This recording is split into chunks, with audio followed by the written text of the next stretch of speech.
Happy Wednesday, everyone. I'm Isaiah Santiago, the weatherman. It is Wednesday, June 3rd, 2026.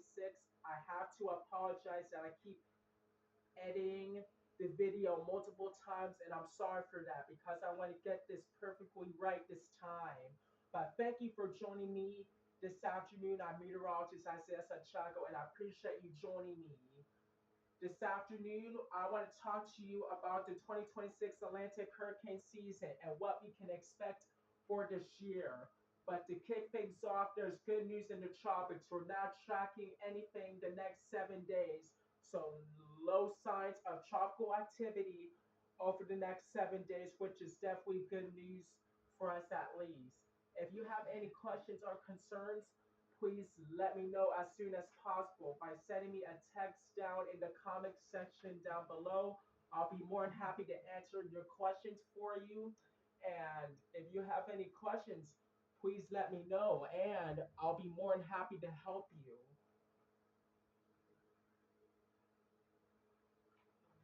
All right, with that being said, I'm going to read to you the 2026 Atlantic hurricane season named storms. Are you guys ready?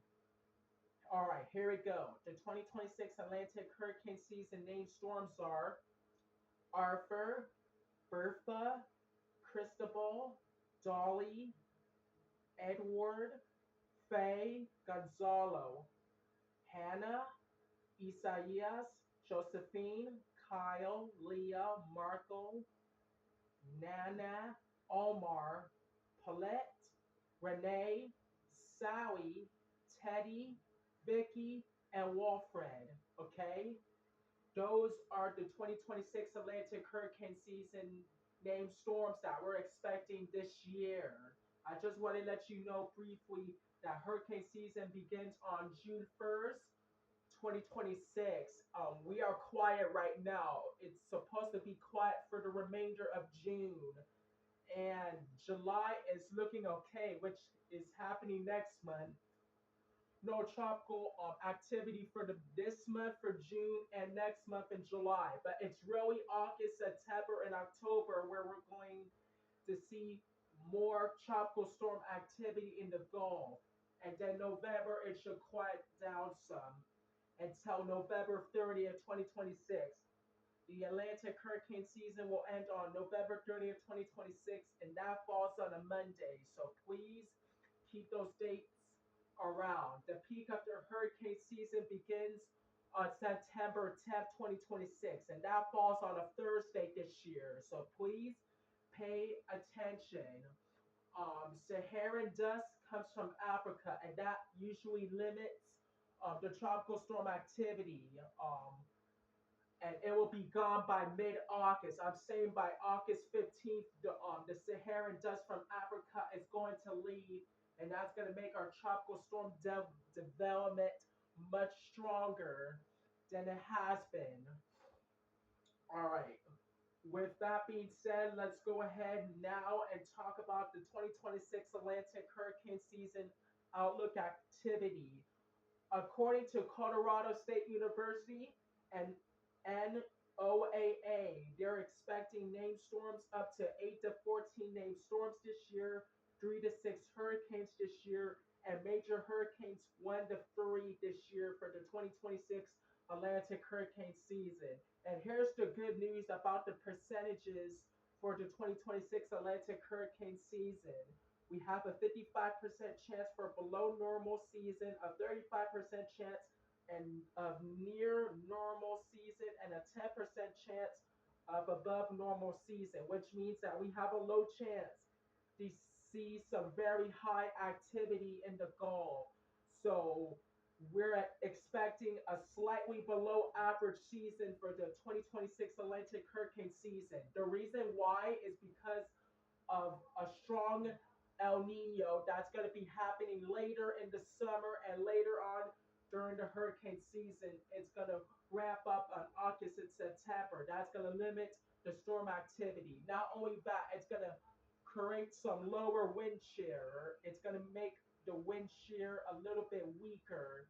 Vertical wind shear is also going to be weak. There's not going to be plenty enough moisture to go around with it. and available energy to fuel up for the storm to develop in the Atlantic basin as well. The reason why for that is because of also the possibility for some cold water temperatures. Every time you see water temperatures in the 60s and low 70s, it means that the tropical storms and hurricanes are not favorable enough because of those cooler temperatures in the water. Ocean water temperatures need to be at least 79 degrees to 80 degrees Fahrenheit or greater to let hurricanes and tropical storm form in the Atlantic Ocean. Okay, and we get temperatures below 80 degrees Fahrenheit and 79 degrees Fahrenheit. That is certainly not enough for the storm to able to feel up the severe component of tropical storms and also hurricanes being a low possibility. So please pay attention to that. Another thing it won't help is the weak wind shear. Anytime we have a vertical weak wind shear, it does not um, cooperate very well, and that's a sign that hurricanes and tropical storms will be a little bit weaker. It will be much weaker. I mean, and it's not gonna do anything. It's not gonna rotate or anything. It's just gonna become very unfavorable. So, I just want to let you know why that's a tropical sign of activity right there. And speaking of that, let's talk about available moisture for hurricanes now because the available moisture also helps when hurricanes form in the Atlantic basin, right? And all we have to do is provide enough available moisture to promote hurricanes and tropical storms get stronger. But if we have low available moisture, tropical storms and hurricanes won't move because there's not enough moisture around. Um, with that being said, I want to talk to you about the Simpson scale for a hurricane. Okay, it's called the Saffir-Simpson Hurricane Wind Scale. Category 1, winds of 74 to 95 miles per hour. Category 2, winds of 96 to 110 miles per hour. Category 3, winds of 111 to 129 miles per hour. Category 4, winds of 130 to 156 miles per hour. And Category 5, winds of 157 miles per hour or higher. So I'm giving you the opportunity now and saying that I'm doing amazing because I am. Um, anyway, that's all you had to know about hurricanes. Now, I want to talk to you about what a tropical storm warning means. A tropical storm warning means that tropical storm conditions are possible within 36 hours or less. That's when winds of 39 miles per hour is possible in an area. A tropical storm watch is the same thing, but it has tropical storm force winds of 39 to 73 miles per hour occurring in 48 hours. So you have plenty of time to prepare. Um, a hurricane warning means that winds, sustained winds of 74 miles per hour is possible with hurricane conditions possible within 36 hours or less. A hurricane watch is when sustained winds, a hurricane's force winds reach 74 miles per hour or stronger when conditions are more favorable for the next 48 hours. That's why you need to pay attention to those hurricanes because these warnings and watches are here to keep you safe. I care about you. I want to keep you safe every step of the way this hurricane season. And it will be so honesty. Honesty comes from us. You know what I'm saying?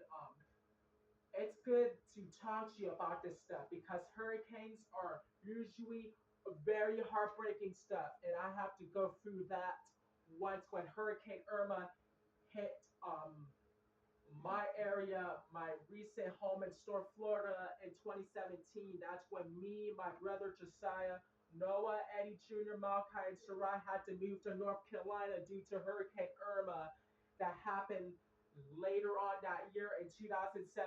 I don't know the dates exactly, but it's a lot worse um, when Hurricane Katrina hit South Florida in 2005. I was not around in 2005. I don't know anything about Hurricane Katrina, but I know it had Category 5 hurricane though. It was a Category 5 hurricane though, and it did a lot of damage. And I was around in 2004 when Hurricane Francis started to hit South Florida in 2004.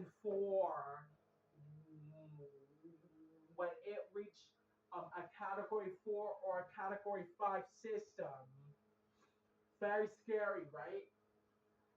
Yeah, and let's look back at the dates. In September 2022, Hurricane Ian was a Category 4 when it slammed Fort Myers Beach. Yeah, that was terrible. And I mean, Hurricane Ian was the worst of it all when it slammed Fort Myers Beach. Hurricane Milton, Hurricane Milton slammed Florida in 2024, and that was really interesting. And Tropical Storm Nicole slammed South Florida in November 2022, and then it was a Category 1 when it slammed Florida, Palm City, and Hope, South Florida with winds of 70 miles per hour in November of 2022. Um, and then back in history, Hurricane Melissa last year, if you were with me here for the 2025 Atlantic hurricane season, Melissa was really bad. It was a Category 5 with winds of 185 miles per hour, and it did a lot of damage around Jamaica in 2025 when it slammed Cuba and the Bahamas as well. Thank you for joining me this afternoon, and God bless you. Goodbye.